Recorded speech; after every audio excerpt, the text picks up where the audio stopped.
There was this really interesting line which we used to use that genius is equally distributed all across the world. The opportunities are not.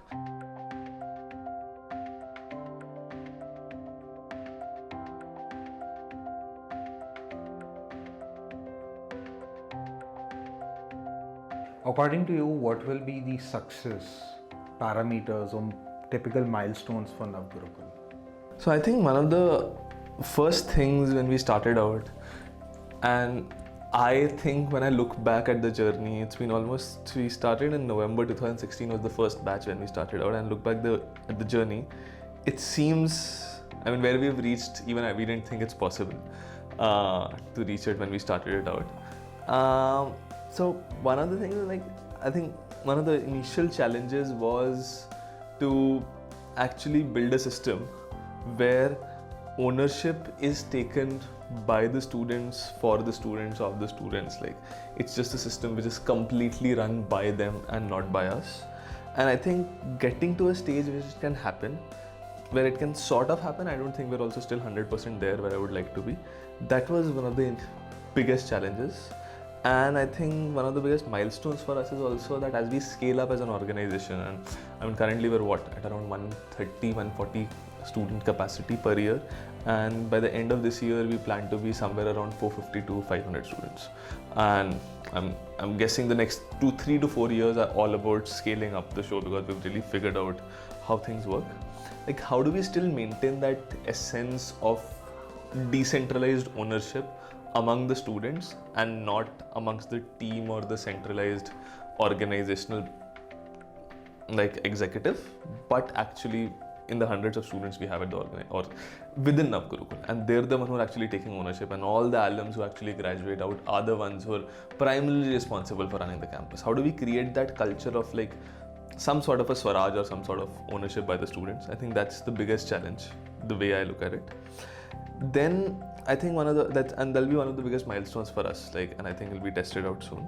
Then another thing which we want to get into is that software engineering was the first logical step of how do we build a education system which is much more inclusive, which gives opportunities to people who really need it.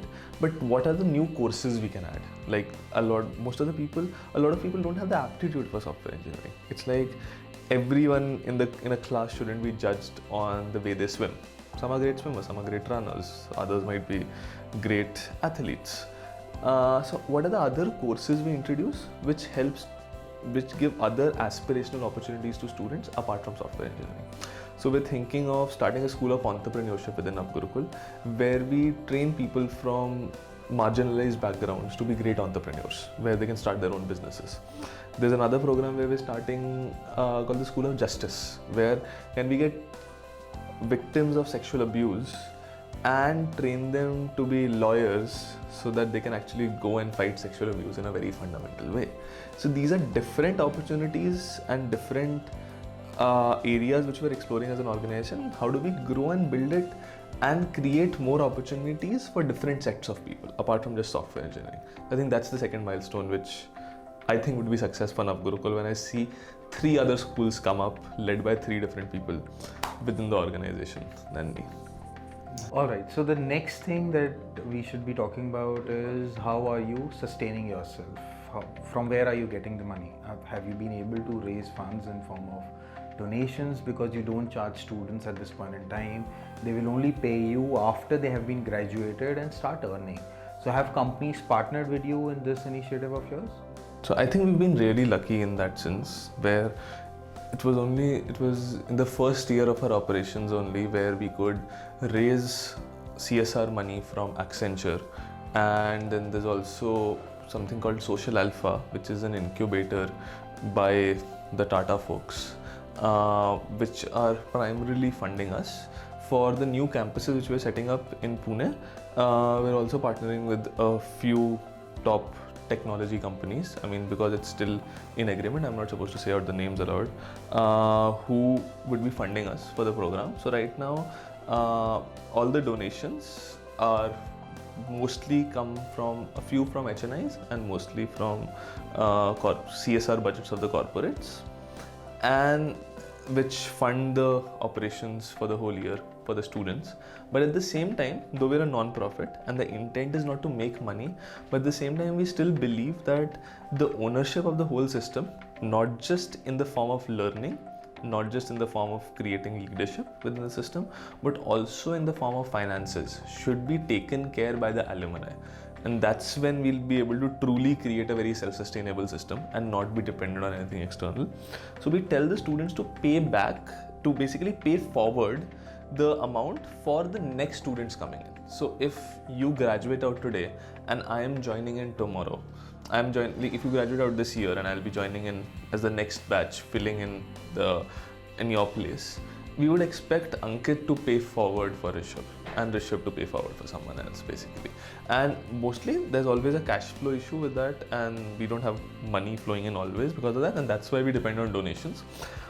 But eventually the idea is that how do we make a self-sustainable system? So right now, in terms of the Dharamshala campus, because it's older as compared to the Bangalore campus, almost 70 to 80% of the expenses are happening through the alumni donations instead of donations coming in from a CSR partner or an HI.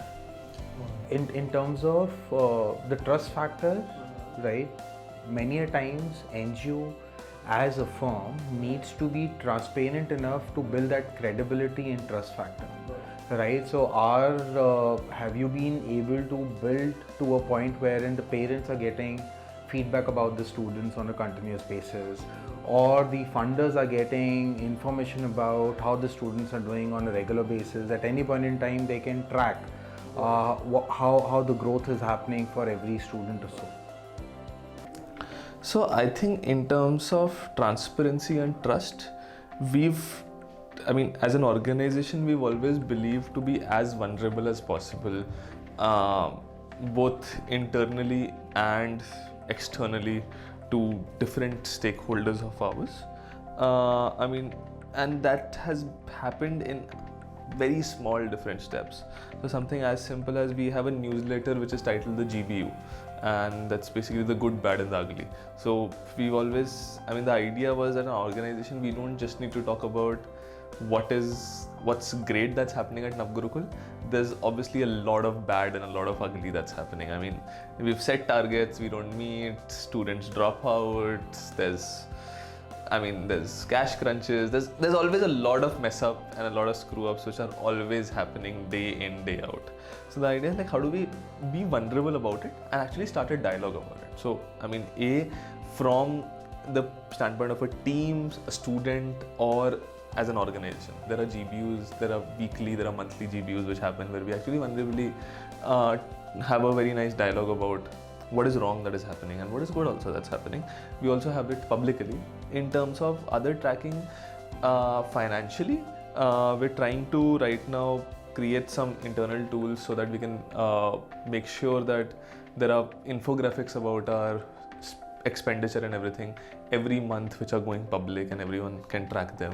In terms of even the students, there are tools in place where the partners, which are the non-profits or the funders, can really track the students and where they are and what they are doing on a weekly basis. And I think as an organization, we really want to push our limits towards the most transparent way of doing things.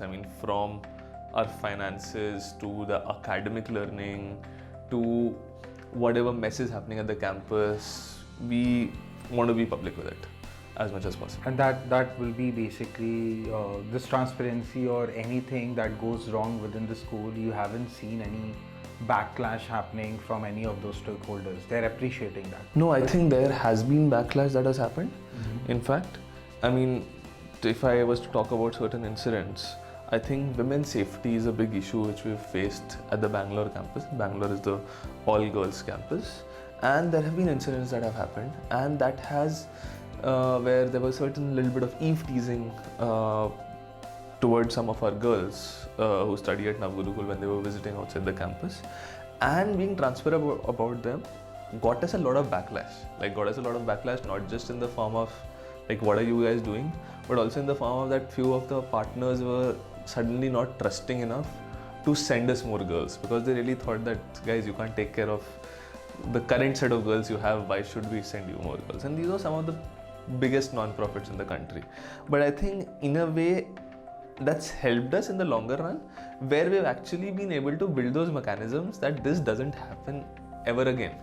I mean, it might, I mean, at the end of the day, certain things are out of our control, but I think in the short run, that transparency has definitely created certain problems in the form of backlash, in the form of mistrust by some of our partners. But in the long run, I think even from them and from us, that has built a greater trust in the whole thing, where they also trust us more that, okay, these guys will be able to figure stuff out when things go bad. And I think that that's better for any organization as well, because there might be a backlash initially, but as a long-term partner, they will appreciate that you won't hide things. Did you want? Yes.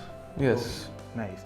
And tell me, what are the main hurdles that you would have taken? Maybe just make 1 or 2 examples in last 2 to 3 years. What were your main hurdles in this journey until now? So I think the top 2 hurdles which I can think of, one of them was actually because we are an organization which is not offering any form of degrees. We are an organization which is not formally recognized by the mainstream education system in any way. There was, I mean, building that trust among people that, okay, this might be as good an alternative as college, was very difficult, and I think we've still not done that. As a country, we face this degree disease, or as one of my friends likes to call it, the diploma disease, that we really need this certificate, and sometimes that certificate doesn't really translate into a high well-paying job. Actually getting over that and getting that trust among people has been very, very difficult, and I think that's a battle which we're still fighting. And how do we do that in the long run? I think that's one of the major challenges. And the other challenges as an organization is actually getting a lot of women on board. We have, I mean, in terms of doing admissions, which is one of the biggest challenges for women. I mean, we always have 3 to 4 times more boys who want to be in the program as compared to what we have the capacity for. In terms of women, I think we always have half the women than what we have capacity for, and that's because of a lot of reasons. And there's a general orthodoxness, there's general fear that we'll not send our daughters out, there's general patriarchy that exists, so we're going to get them married off when they're 16. So things are just too abysmal. Like, in terms of getting a girl, we're not just convincing her or her parents, we're convincing her, her parents, her neighbors, the Sharma ji in the village, the Verma ji in the town, and everyone involved. And it's just also makes me very sad to think about it, in a way that they are also the ones who need it the most, and at the same time it's also very difficult to get to them. And that's where it worries us in a residential model, where we really want the students to come to us from far off distances. How do we reach the most vulnerable and the most marginal communities? The more vulnerable and the more marginal the communities would be, the more difficult it would be to get students from there. So, and that's always where we're navigating, where we want to open up more campuses closer to the community. So there's a campus in Maharashtra.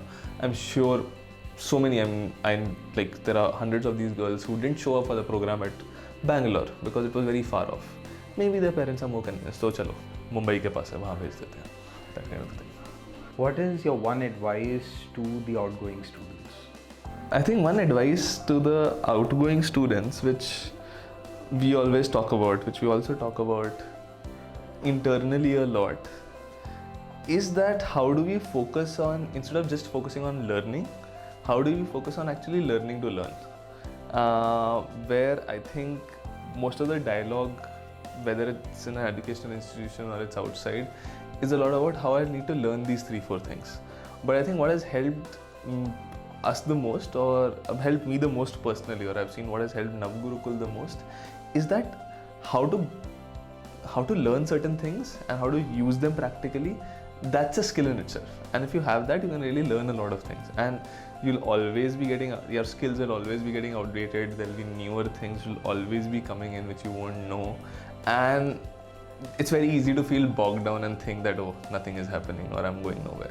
So how do we really build that ability where we constantly keep on challenging ourselves and actually learn to learn new things on their own. And I think that's what the focus is internally, and that's what we try to tell them externally after the Navgurukul program too.